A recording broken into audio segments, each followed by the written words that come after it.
So I waited in there about, I want to say about 20 minutes. It was a very long time, or what seemed to be a long time. And of course, I'm getting concerned the longer it is. And my wife and I are texting back and forth, and she's reassuring me that everything is okay. And so, long story short, the cardiologist, we go in and see him. Kip, how did you find Carnivore? Dave, I want to thank you for having me on, and I want to thank you for what you do. I think that discussing these things are very, very important. Um, so I'm 55 years old, and about 5, 6 years ago, I was 50, and I had always been a pretty fit person. Okay, but all of my life, I ate the standard American diet, full of carbohydrates and full of sugar. I knew that sugar was a problem, but I just ignored it, and um, I know how wrong this sounds now, but I really believe that the fitter you were, the more you could overcome your poor diet. And of course, we know that that's dead wrong. We know that's dead wrong. Um, but at any rate, I was 50 years old. I was eating 3 times a day, as I'd been doing all my life. I had been eating. By the time I was 50, I was eating very small portions. Okay, but I was eating 3 times a day, and I was still eating things that um, were problematic from a metabolic standpoint, right? Carbs and some sugar, even though I'd cut down the sugar quite a bit. All right. So it's August of 2018, and I'm working out with my oldest daughter here at our home in our neighborhood, and part of the circuit workout I was doing had me running up to the stop sign and back to my garage, which was about 200 meters. And as I'm running, and I'm trying to run pretty hard, as I'm running, I got this really strange pain up under my left collarbone. I'd never felt that before. Really strange. And it also felt like there was a vice clamp on my left bicep. Okay. So I slowed down. It was hot that day too. It was August in Georgia. So I slowed down and started to walk. The pain went away. Okay. I continued to work out. I did it again, and it happened again. And so again, I slowed down to walk. The pain subsides, it goes away. It should have been a huge red flag, right? But it wasn't. It wasn't. I just thought, well, I'm just older. I'm just older, and um, I just happened to. I had an annual physical coming up with my GP. So I thought, well, I'll see him in a few weeks, and I'll have him check me out, and we'll see if there's an issue. Um, I continued to work out, but I didn't do any running or sprinting. I did do it one more time about a week or two later, but the same thing happened. The strange pain up under my collarbone, the vice clamp feeling on my left bicep. Then I stopped, and as soon as I stop and start to walk, it goes away. Right. So a short few days later, I see my GP, and I'll try to be kind, um, but this is a GP who practices mainstream conventional medicine. Okay, um, I think we all know what that means. So he did an EKG, which is fine. Which he, took my blood pressure, did all the things that a GP would do. We did blood work. Um, Everything looks fine, and he's not worried. And he says, well, why don't you schedule a stress test? Okay. And I said, okay. So um, I did that, had the stress test. I want to say just a couple of weeks later, and I'll never forget the dates. Of course, it was Friday, September 7th, 2018. My wife and I had taken the day off from work to to do this stress test, and I assumed it would be fine, right? I assumed it would be fine. And then I had the appointment in the morning, and my wife and I could enjoy the day together. We could go to lunch and go see a movie or whatever we wanted to do. So we drive to the doctor's office, and I get on the treadmill, and as I said earlier, I was in very good shape. I was very fit for my age, and I was doing a lot of running, a lot of cardio at the time.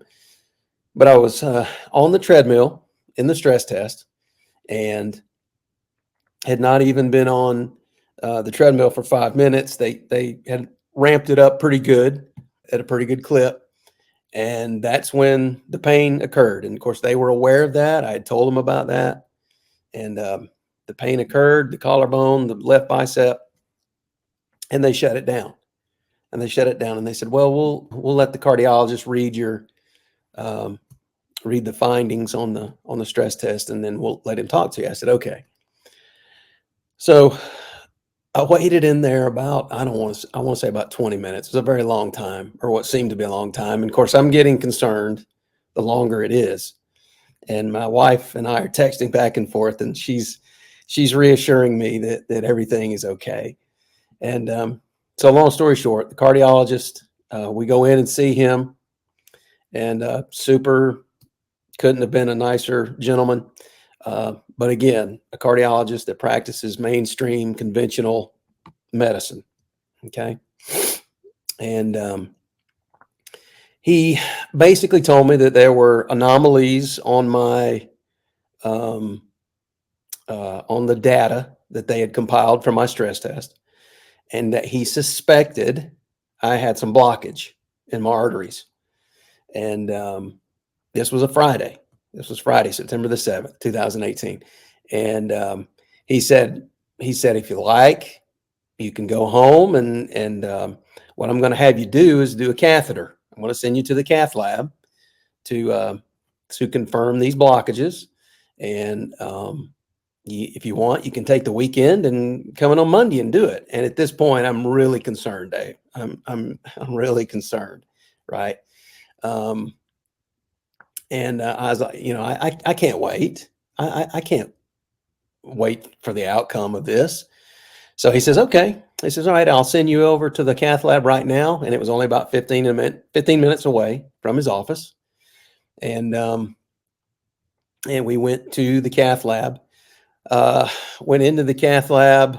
They did the catheter in my wrist. And when I was very groggy during the cath, even though they don't put you totally out, I was I felt like I was out. And my cardiologist had told me, he said, if they find a partial blockage, they can stent it right there in the cath lab. You'll stay overnight as a precaution. You'll go home tomorrow. Piece of cake. I'm like, okay. And that's really all we discussed. All right. But I knew, just from having people that I'd known, be it family members or just acquaintances who had bypass surgery before, I know what that entailed. I know how serious that was, and how difficult that could be in terms of recovery. So anyway, at the end, I'm kind of coming up out of my groggy state of the catheter, and the catheter cardiologist, he's like, Mr. Cruz, I want to show you these pictures right here. And he's pointing to the pictures that were taken during the cath of my arteries, but I'm not paying attention. I'm about half asleep. But what he tells me is, he says, this here is your left anterior descending artery. He says, it's 100% blocked. He says, it is 100% blocked. He said, there's no blood flow in this artery. He said, this is your right artery here. He pointed to that, and he said, it's about 70% blocked. Okay. And he said the 100% blockage, he says, I cannot stent that. He says, I cannot stent that. And Dave, as soon as he said that, my heart just sank into my stomach, because I knew what this meant. I knew what this meant. This meant bypass surgery, open heart surgery. And so I said, okay. And I understood. And you do what you have to do. Uh, he met with my wife and told her, and so my wife is uh, is wonderful. Um, she's my best friend, and we've been married for we'll celebrate our 33rd anniversary next month. And she's not a crier. She doesn't cry very much. But when the doctor told her what he had told me, she started to cry quite a bit. And they transported me from there to the hospital in Atlanta, and that was on a Friday afternoon. And so Monday morning, which would have been September 10th, 2018, Monday morning at 8 o'clock, they rolled me in, and they did a triple bypass. They did a triple bypass. They harvested, of course, the saphenous veins from both of my legs to use to graft around, of course, to bypass the blockages. And they also used one end of a mammary artery here in my chest. Because of where the blockage was located, they needed to do that to help the blood flow. So I had the surgery. When I woke up in the ICU, I was intubated with that hose down my throat, and it was terrible, Dave. It was awful. It was horrible. I felt like I was choking, and I was in a lot of pain. And but at any rate, my wife was there with me. I was in the hospital for that week. I got to come home on Friday. All right. But I think most people don't realize that the recovery from the bypass, it's not really your arteries or your veins or anything like that, but it's the sternum that has literally been sawed in half. It has to heal. It's become a broken bone at that point. And so the surgery itself it was tough. It was rough. Waking up was tough, and recovery was tough. But I was, as I had been kind of prone in my adult life, I had been kind of prone to feeling sorry for myself and depression and anxiety. So these things were uh, a reality for me, trying to get through it. I felt as though I was damaged. I felt as though I would never be the same again. I just felt I didn't have much hope that my quality of life um, would be as good as it could have been. And of course, Dave, I knew why this happened. Now, the initial cardiologist, he told me that it was all genetic, and I did not believe that. Okay, I know that you can't put poor food you can't consume poor food all your life, in my case, for 50 years, and expect there to be no consequences. Okay. I just, I denied it. My addiction to carbohydrates and sugar, um, at times I could have it under control, but generally speaking, it just does so much damage to you. And of course, I had never, I had never been taught about carbohydrates. I knew sugar was bad, but for all intents and purposes, we know that carbohydrates, as soon as we swallow them, they become glucose. We know that. And we've known that for decades, but I didn't for whatever reason. So the recovery took about 4 months. Um, and of course, I had a great support. My wife is just a natural caregiver. She's an RN, which is what she was born to do. And she helped me through it. She helped me through it. But Dave, I was determined to immerse myself in all of the literature ever I could do to learn to, okay, this was, I was very fortunate, right? I mean, a lot of people, there's not a lot of people walking around and working out and living life with 100% blockages, right? You're on borrowed time. You're on borrowed time. And that's interesting too. I'll mention, I asked the catheter cardiologist, the nurse, I said, well, now, ma'am, I don't understand. How could I be walking around with 100% blockage and I'm still breathing? I'm still living. And she told me, she talked about collateral veins and collateral arteries. And she explained how we're all born with these small collateral veins in our heart that are dormant most of our lives if they're not needed. But if something happens and our heart has to figure out a way to get that blood flow, these, and especially if we're exercising, all right, these collateral arteries will basically wake up and they will do their own little bypass, if you will. And this will buy you a little time. And so all of this stuff worked out. The Almighty played a hand in this. His hand on this whole situation was so obvious to me and to my wife. But at any rate, I recovered. It was a slow process. It was a tough process. But again, I was determined to start doing as much research into nutrition as I could, and just make sure that this never happens. I never have any issues again, right? Because Dave, I did not have a heart attack, right? The blockage was discovered before I had a heart attack. So my heart is fine. My initial cardiologist told me, he said, your heart's perfect. Your heart's perfect. It's not damaged at all.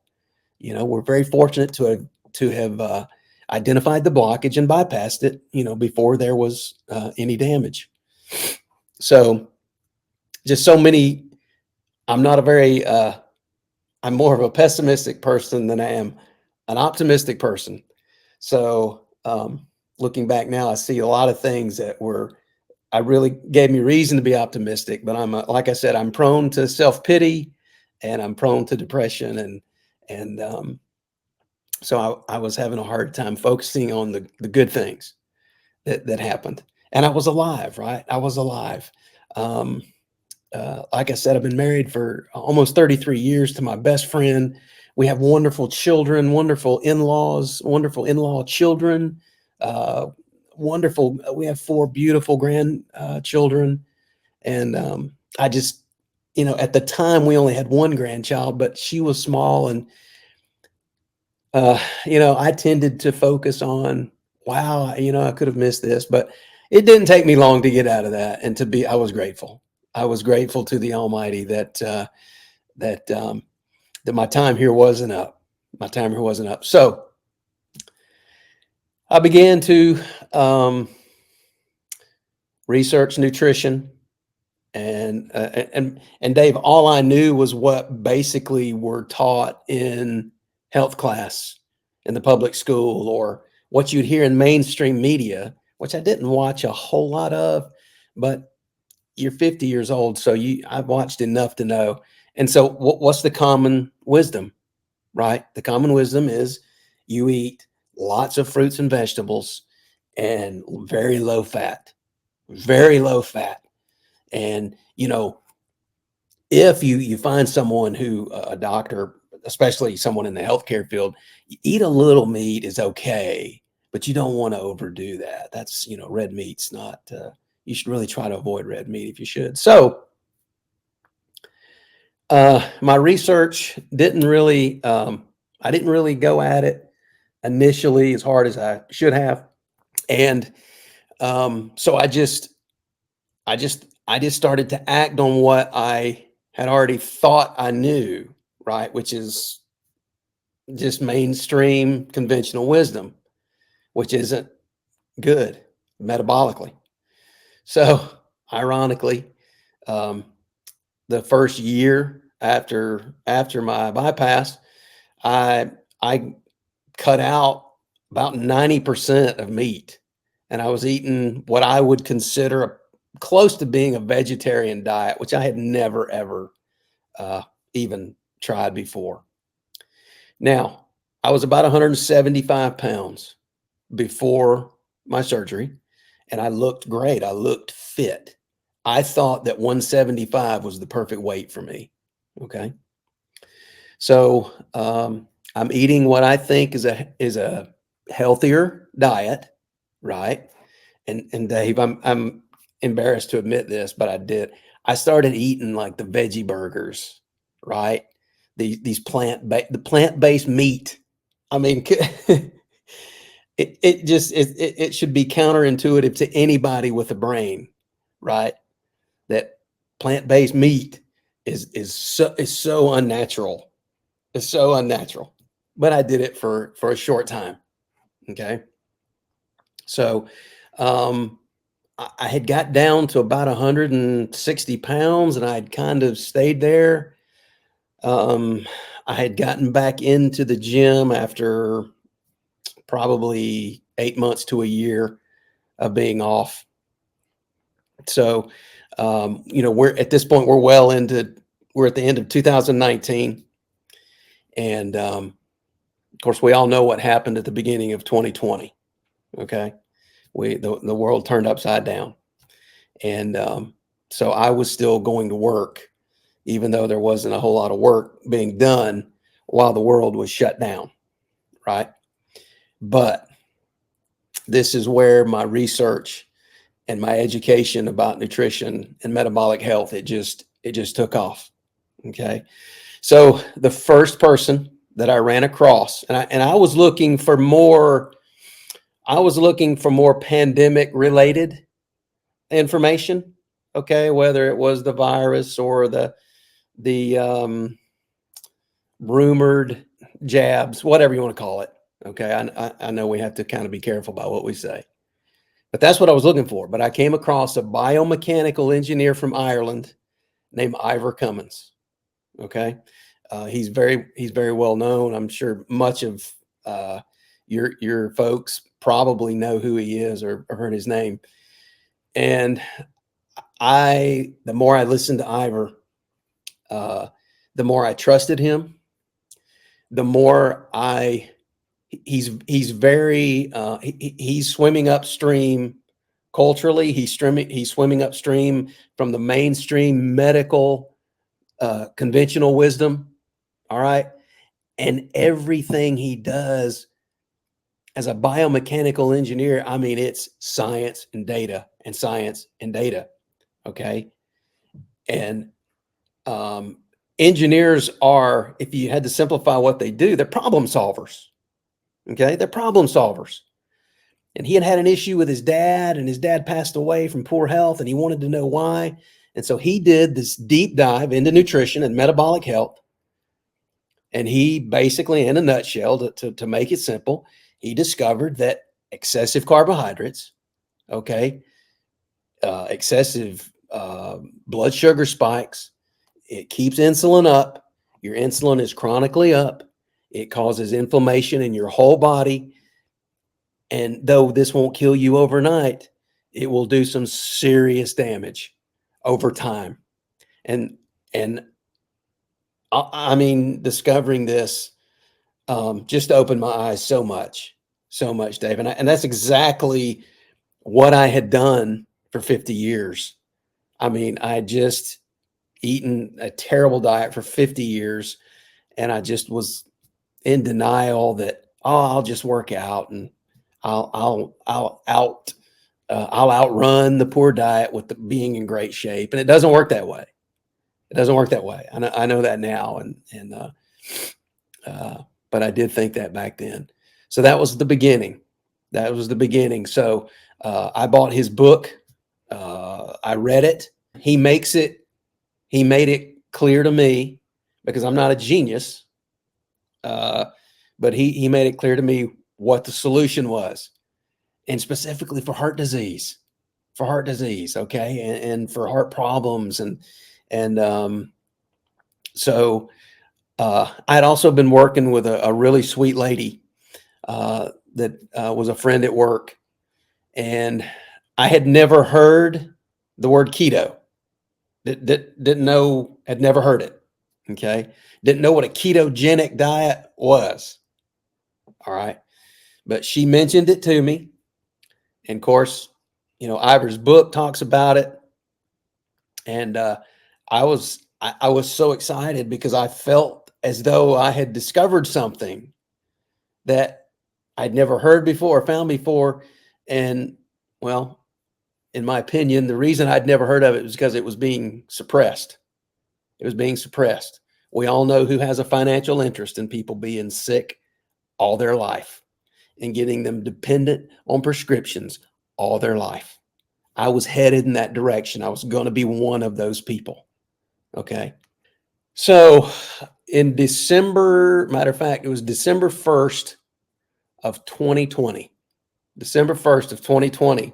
My son and I had enjoyed some comfort food. Okay. And I told my wife, I said, starting tomorrow, on the next day was December 1st. I said, starting tomorrow, I'm gonna start eating this low carb, this ketogenic diet, and we'll see what happens. We'll see what happens. So I did. I think my son and I enjoyed some pizza the day before, and then December 1st, I started doing it. And Dave, I also had heard it, listening to Ivor.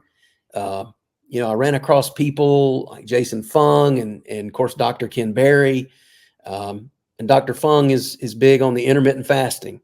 Okay. That's something else I had never considered. I truly felt that it was my right to eat 3 times a day, and I don't know why I thought that way. I don't know why I thought that way, but I did. And so in December 1st, 2020, when I started eating keto, the ketogenic diet, I immediately married that with the intermittent fasting. And a lot of fasting options talk about the 16-8. And I thought, you know what, I can do better than that. I can do better than that. If I can eat twice a day in a 6-hour window, okay, that I think I'll get, better, faster results that way. And so that's what I started doing. I started eating very low carb. And when I say low carb, I never counted my carbs, but I felt if I could stay under 30 grams of carbs a day, that I would really see results. And Dave, I did, man. I did. Um, the energy level, I had not slept well my entire adult life.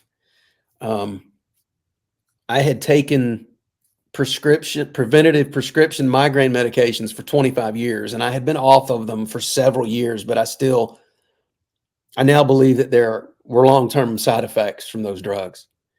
And I think not sleeping well was part of that.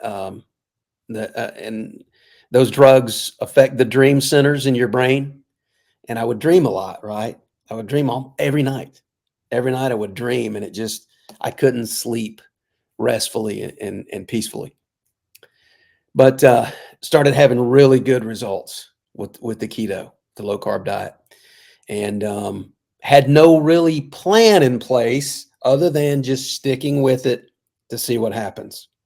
Okay. So immediately my energy, there was no hitting the snooze button in the morning. I mean, waking up in the morning and I was sleeping better. I wasn't sleeping great, but I was sleeping better. Okay. And so over time, I'm continuing to do this. My wife sees my transformation. I'm back in the gym, but now after eating this way for a while, I'm down to 155 pounds, Dave, 155 pounds. And I had not weighed 155 since I was a freshman in high school. Right. So that was many years ago. And so over time, gotten into this routine of the 2 meals in a 6-hour window, and I was eating breakfast and lunch. Okay.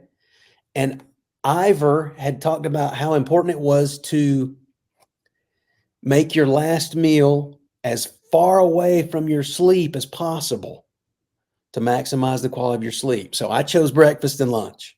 Okay. I gave up dinner, gave it up, but it was fine. It was fine. I felt great. I felt great. So over time, I had no plan to do this, but I would like at some point, I would just say, hey, let's try to go 5 hours. Let's go 2 meals in 5 hours. And I would do that for a while, and it was easy. And that's another thing I want to mention, Dave. This transition from awful diet or to the ketogenic and the intermittent fasting, I had no like I adapted immediately. My body just adapted immediately. It didn't take me a long time. I didn't have what's some people refer to as the keto flu. I didn't experience any of that. I was just feeling great. So I went to 2 meals within 5 hours, and then did that for several months, and then did 2 meals within 4 hours. And so I did that for several months, and then I thought, and I'd seen some people who were eating 1 meal a day, right? And I couldn't fathom 1 meal a day. I just couldn't. I love eating, right? Even if it's good, healthy, real, low carb, unprocessed food, I just love to eat, right? And it was like the two highlights of my day, so to speak. And so I went to 2 meals to 4 hours, and then I did that for several months. And I thought, you know what? Let's go to 3 hours, and let's just eat in a 3 hour window, whatever that means. Whether that means eating one small meal and then eating, I didn't want to lock myself into a specific method of eating, but I thought let's do it. So I did it. I did it, and I was eating lots and lots of good food, and it was it was not a problem. It was not an issue. I was never hungry. So I was very happy. I was very happy. So this is probably so let's see, we are July 2024. So this is probably the end of 2022. Eating carnivore had not even I hadn't thought about it. I know Dr. Barry did it. I knew who Kelly Hogan was. I knew who Bella, the steak and butter guy, was. I knew uh, all these people that are in the carnivore space. And so I just thought it's something I'd try. I thought it was something I'd try. And I ate a lot of beef, butter, bacon, and eggs, a lot of salmon. Even ate a little bit of sardines, although that's not the greatest thing, but it's not terrible. And I would mix it in with some other really healthy um, animal fat stuff for the taste, to help the taste. And so Dave, I guess the past, I don't know, 20 months to 2 years, I've been eating in like a 2 or 3 hour window every day. And it's been full bore carnivore, full bore carnivore. I mean, I've always loved meat. I've always loved ground beef. I love pork. Um, and I like fish. I don't like fish as much as I do the ground beef and the pork. But I like salmon. I can eat sardines. I love shrimp. Um, and Dave, I even will one day a month, even now, and I've been doing this since the beginning. My wife and I we'll get a cookie, we'll get a little ice cream. Okay. But what I'm finding is if I never ever had that again, I'd be perfectly at peace, perfectly happy. Now, and I do. I mean, I enjoy it. Ice cream still tastes good, and cookies still taste good. But I'm only doing it one day a month. And it's not it's not knocking me off the wagon, so to speak. I'm not like I've heard these people do some videos and they talk about how they fell back into that way of eating. Well, I I don't want to. And that's what I think most people don't understand. You start eating carnivore, very low carb, your body is going to physiologically change. You are going to be so satisfied physically, and you're going to feel so full and not hungry that food no longer preoccupies your thoughts. It just doesn't, or at least that's what has happened to me. And it's just been, it was effortless. And I don't, I'm not different than anyone else. I've been so excited to share my experience with many of my friends, my coworkers, and folks I go to church with, and uh, they'll be very sweet and kind and well-meaning. They'll say, "Oh, you have such discipline, such willpower." I'm like, I really don't. I really don't. I'm never hungry. If I had to, like, if it were up to just me and my willpower, I don't think that's not how it works, or at least that's not how it works for me. Almost immediately, Dave, my physiology changed, and I no longer, when I see, I'm just going to point out some really ultra processed foods that are very popular here in the United States: Cheetos, Doritos, Little Debbie's, right? There was a time when I was powerless to walk by one of those and not eat it.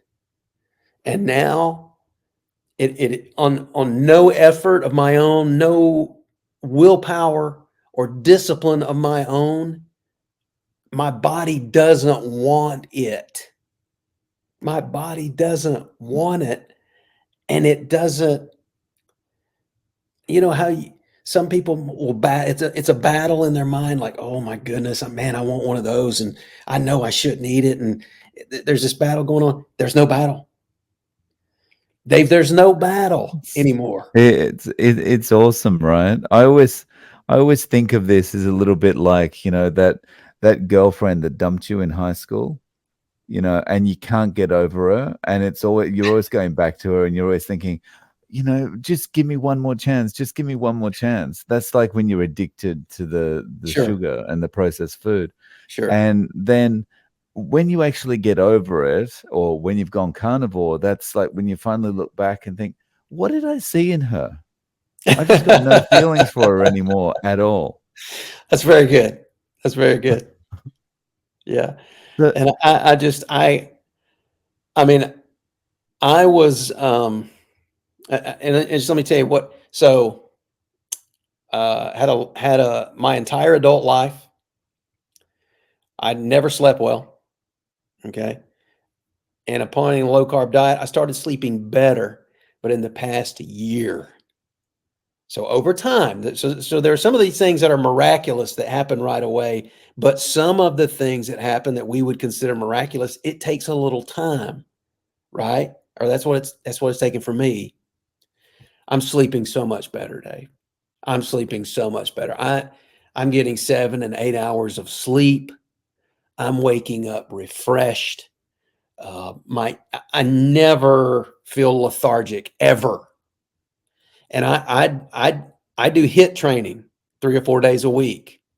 Okay, and I'll be 56 soon, and I'm hanging with the younger crowd at my gym. Okay, and I'm not boasting. I'm not boasting. I'm just it's feeding your body what it needs, what it needs with quality animal fat, healthy animal fat. Man, you can go. You can go. And I don't, people, like I share this with all my friends and family, and Like, well, what? You don't get hungry. You work out in the evening. You do these high intensity workouts and you're not eating anything. And I was like, no, I'm not hungry. I have plenty of energy to get through a very high, intense workout. And it's wonderful. It's wonderful. So the sleep is just is awesome. And Dave, let me tell you, any depression or anxiety, I used to get severe panic attacks. It started in early adulthood and continued. They're gone, Dave. They're gone. My depression is gone. Now, there are going to be times in life when things happen and we're going to be sad, right? But I don't feel that overwhelming hopelessness that some do with depression. So my depression is gone. It's bottomed out. My anxiety has bottomed out. I'm sleeping so much better. In my mid to late 30s, I started suffering from a condition called proctalgia. Okay. Um, and I don't want to get into too much detail, but it's basically a muscle spasm of um, the colorectal region. Okay. And these things will wake you up in the middle of the night. And Dave, they hurt so bad. They hurt so bad. I've been an athlete all my life. I've always had a very high tolerance for pain. But the pattern for starting in my late 30s until just recently, these would wake me up, I don't know, once a month or so. And it was always in the middle of the night, almost always. I had a few during the daytime, but very rare, very rare. So these muscle spasms would occur. And Dave, it would be 2 o'clock in the morning or 3 o'clock in the morning. I would wake up and the pain was it feels like you have to go to the bathroom, right? But you don't. You don't. But the pain was so bad. I was so desperate to get any kind of relief. I go to the bathroom and try to use the bathroom, and I can't because I don't have to use the bathroom. It's just a muscle spasm that's happening there. And of course, it affects your man part too. Okay, it's very painful. It's very painful, and I'm not prone to exaggeration. Okay, I'm a straight shooter. People who know me, I'm a straight shooter. So I'm not exaggerating anything here. I would literally pace around my house,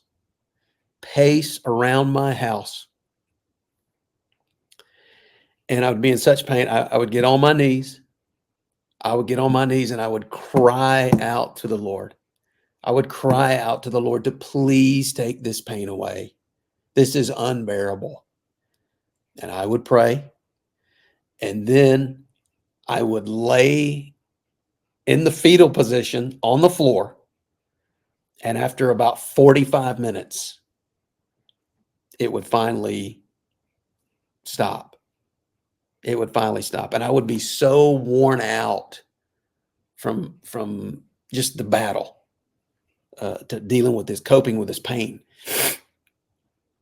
And so, as I said, this started in my late 30s. I've been to a proctologist. I've been examined. I've had colonoscopies, and they don't see anything on their scans or whatever physically wrong. There's not really a whole lot that is known about this condition. There's no one in my family who's ever experienced it, thank goodness. But it's thought that it may be stress related, but anyway, not a whole lot is known. And there was no hope.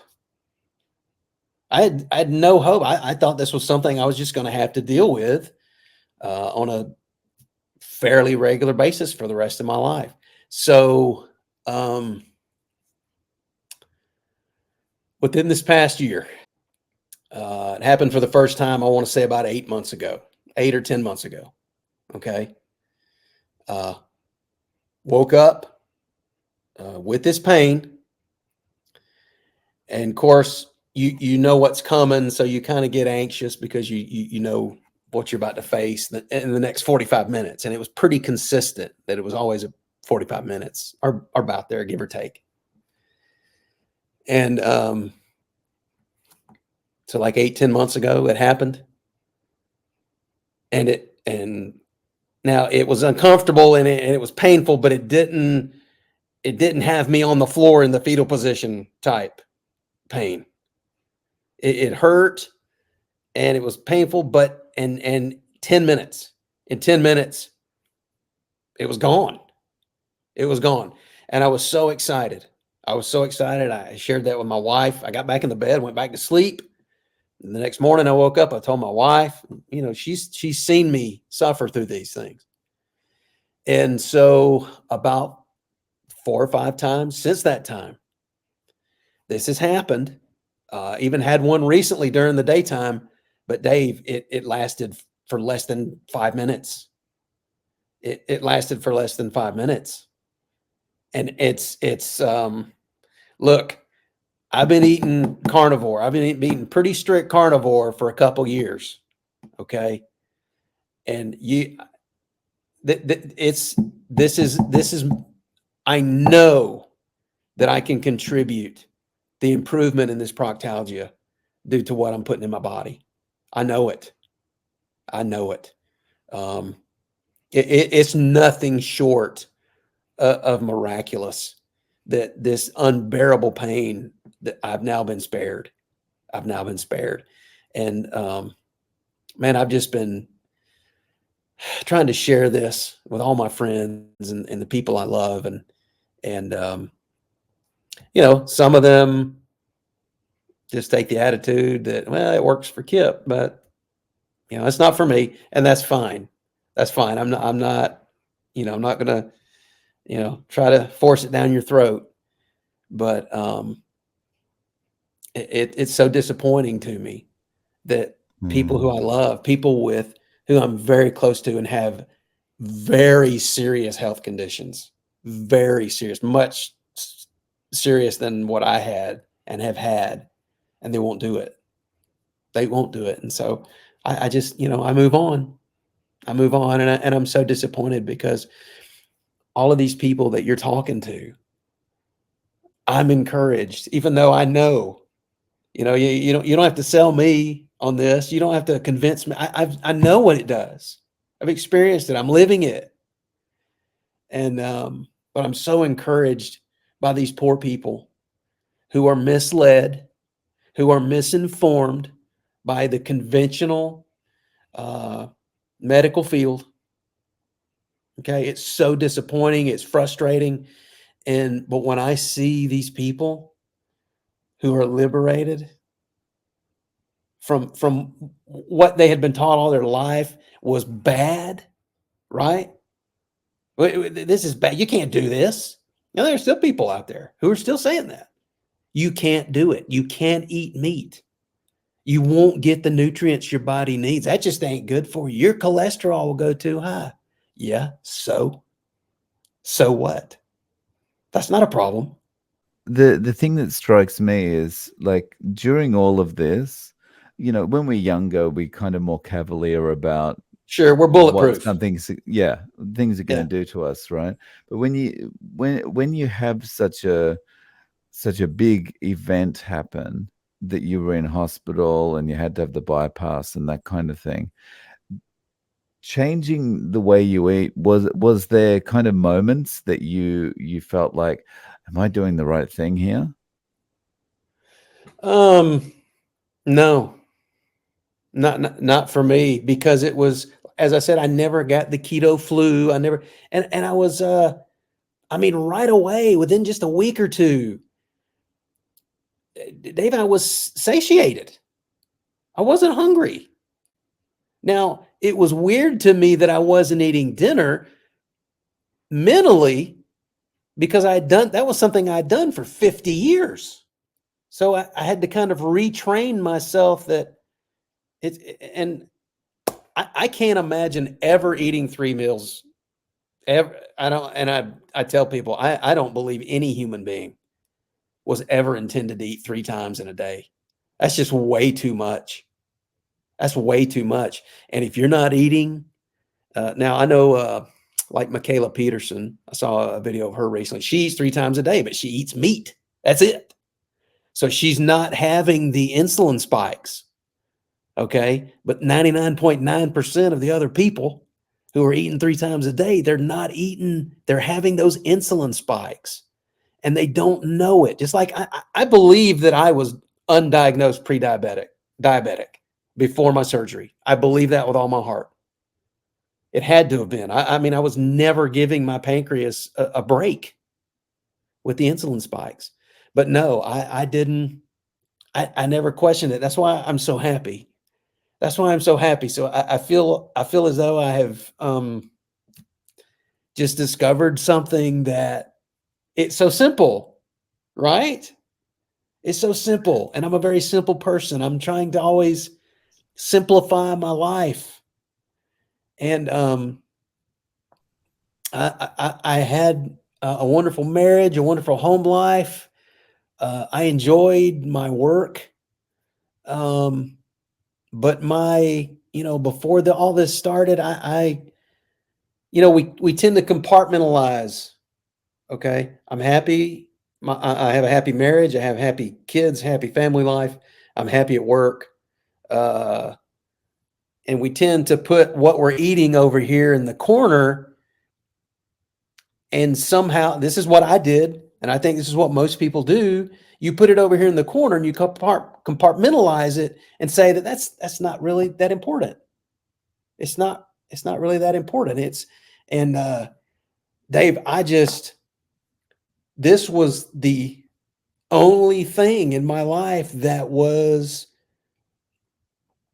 I don't want to, I don't know if I don't want to say missing because I guess it was, but now that I uh, have learned all that I've learned uh, from the people that you talk to, and that's the reason I still watch the people that you talk to, because I learn something that I may not have known before. Even though I have a good working knowledge of the carnivore diet, I'm still just learning, and I never want to stop. And so I guess I feel so complete, Dave.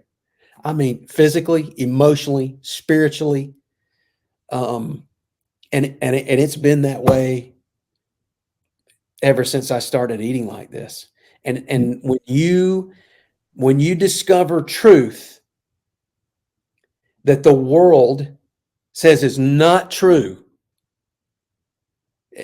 you're just, you're like, man, people need to have eyes to see. They need to have eyes to see. They need to have ears to hear. And look, I have a dear family member, a dear family member. He he's in terrible shape, type 2 diabetes, high blood pressure, on and on and on and on. Takes a huge handful of prescription meds every single day. And I'm just watching him get worse. I'm just watching him get worse. And I recently spent a lot of time with him, and I basically just begged him. And I said, would you please just do this for 30 days? Please just do this for 30 days.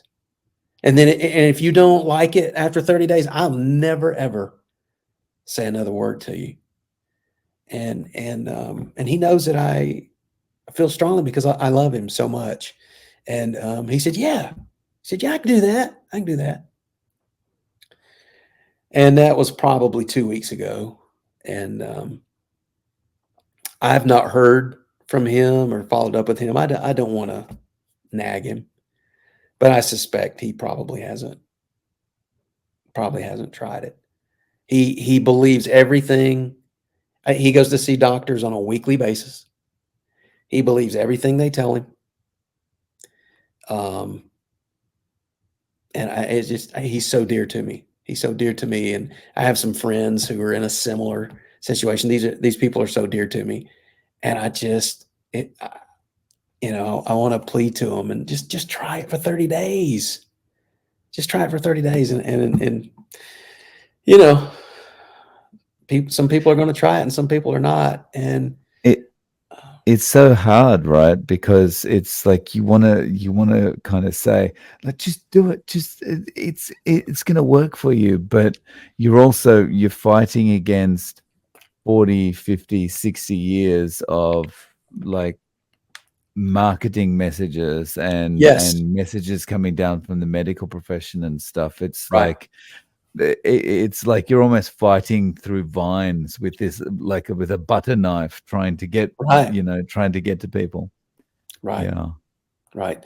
So yeah. I think what happened at the beginning of 2020 when the world shut down. So I think a lot of people's eyes were opened to the world in general, but very specifically to healthcare. Okay. And I know there's a lot of people who eyes were opened. And so if what I'm being told about this isn't true, what else? What else have I been taught all my life that isn't true? And I mean, nutrition's right there. These in the United States, and I suspect in most of the West, there's no training in medical school on nutrition. I mean, Dr. Barry has addressed this many times. Okay. And but my friends and family who will listen to their classically trained doctor who's been practicing medicine for 30 years and they trust it. It's just so frustrating, Dave. It's so frustrating. I know that this dear family member that I'm discussing, I know, I mean, and you do too, and we all do who've seen it, who've experienced it. It would turn his life around. It would absolutely turn his life around. And I believe that if he did it, he would enjoy it. He would enjoy it. And just the way he felt each day would be motive enough for him to continue on this path. And after my bypass, so I'll just tell you real quickly, Dave, when I had my bypass in September of 2018, I did not have what is considered by conventional wisdom high cholesterol. I didn't. I think at the time my LDL was like 128, which is in the high end of acceptable. Okay. I didn't take any medications. So so after my bypass, my cardiologist says, yeah, you're going to take a statin and an aspirin for the rest of your life. And I didn't say anything. I didn't say anything because I was still kind of in shock that I was even going through this. But I thought, as soon as I thought, wait a minute. I know that statins lower LDL, and I don't have high LDL. Why am I going to take a statin? But look, at that time, and the aspirin, to prevent a blood clot, okay, okay. Um, but in studying and researching the nutrition and the metabolic health, I also learned a lot about that other stuff too. And I probably had about a year and a half later, I had the last conversation that I had with that cardiologist, and I told him that I'm not taking a statin, I'm not taking an aspirin, I'm not going to do it. And he belittled me. Okay, he belittled me. We were talking on the phone. He works for a major corporate healthcare provider here in the United States, and he belittled me. Uh, my GP, who works for that same company, one time I remember asking him during an annual physical if he would order. He was doing the basic metabolic panel. I remember asking him, Doc, could you order my fasting insulin? My fasting insulin. He's like, well, why do you want to do that? And I explained why. And he's like, well, he didn't. I don't feel that's really necessary, because if there's no science behind it, if it's just something you heard off the internet, and he belittled me too, and he wouldn't even order. It wouldn't cost him anything to take my fasting insulin, but he wouldn't do it. So, man, eye-opening, and look, the medical profession, and this is another thing I want to commend Ivor Cummins and Dr. Barry. I don't know how to read a clinical study, a clinical trial. It might as well be in Greek, but they know how to explain it to regular people like me, okay, and help me understand it and give you like, what's the summary of this study? And man, we've learned so much about studies. Who funds these studies? Who has a financial interest in the outcome of this study? And man, this journey's been so cool, and I've learned so much. And I still enjoy just listening to people's stories, and love your channel. I love Dr. Barry, and of course, it's been so wonderful. It's been so wonderful, and I just feel so, like I said, I feel like the last piece of the puzzle in life. I found it. I found it, and the Almighty was good enough to lead me to people who could educate me on metabolic health and nutrition, and I was very happy doing the keto and the 2 meals a day and this stuff. And like I said, I never had a plan, but when I kind of developed, then went to carnivore, and now I'm eating in like a 2 or 3 hour window every day. Man, I'm staying around 153, 154, 155 pounds, and I've maintained that weight now for 3 or 4 years.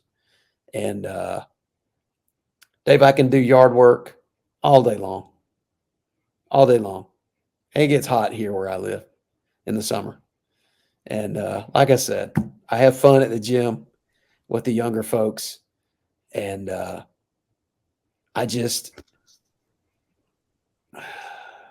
it's So almost too good to be true. yeah, so if you had to give someone some tips on getting started, what would those tips be? Well, my goal would be to appeal to their fear. I think there's a fear. Okay, there's a fear that they won't have the control they want. But I would try to appeal to their fear, and that's what I tried to do with this dear family member that I was mentioning to you. I don't appeal to them to just go like full bore overnight, strict carnivore in a 2 hour window. I don't know anybody who would do that. Okay, because that's kind of extreme. Maybe not to me and you or Kelly Hogan or Dr. Barry, but it'd be kind of extreme. So what I try to do is just try to convince them to so just start off in like a 6 hour window and eat as much low carb, real food as you want. That's where I try to start, so that they won't be so in fear of, because the thought of eating what I want, anything I want, 3 meals a day, plus snacks in between, I think, that's going to scare people. People are and I'm in this group too. We don't want to change, right? We don't want to change unless we're forced to. In my case, I wasn't forced to, but it was, to say that was a wake up call is an understatement. But that's what I try to do. I just try to say, hey, just eat, start off in a 6 hour window or even an 8 hour window, if that's when you'll start, because that's what happened to me. I started here and then just kept refining and refining and refining and refining. And here I am. And I can't be healthier. I can't be happier. I can't, we haven't even discussed this, Dave, but the forgetfulness, the brain fog. Okay. So look, I've had a really good memory all my life. And in my 40s, man, I was forgetting, I mean, keys, wallet, cell phone, and now you got AirPods and this and that. And it was ridiculous how frustrated I would leave for work, and I commute quite a ways to work, and I would forget something, and I'd be like too far away to come back and get. That's clear. That's cleared up, Dave. Now, look, do I still occasionally leave my phone on the desk or what? Occasionally, but the difference between now and then is now I haven't forgotten where I left it, right? I know exactly where it is. I just turn around and go back and get it. I'm not like turning the house upside down trying to remember where I left it. That's gone. The brain fog and the forgetfulness is gone. And we've been taught that that's just something you'll have to accept as you're getting older, right? It's not true. It's not true. We shouldn't accept this. We shouldn't be just taking this information in. We should be like testing it for ourselves. The brain fog is gone. In addition to all those other things that I've mentioned before. Yeah, And that's awesome. So Kip, is there a way that people can reach out to you? Do you have some social media or any other way of getting in contact? I don't, Dave. I don't do a whole lot of social media. Of course, I'll be able to. You can share my email. You have my email. You could share that with anybody. I mean, I would love if there's anyone out there who wants to be encouraged or counseled. I would gladly ask that person to contact me via the email, and I'll contact them back right away. I'll contact them back right away. This is when you have found something, what to me is just it's just too valuable not to share. It's just too valuable not to share. Nice. So I'll include your email in the show notes.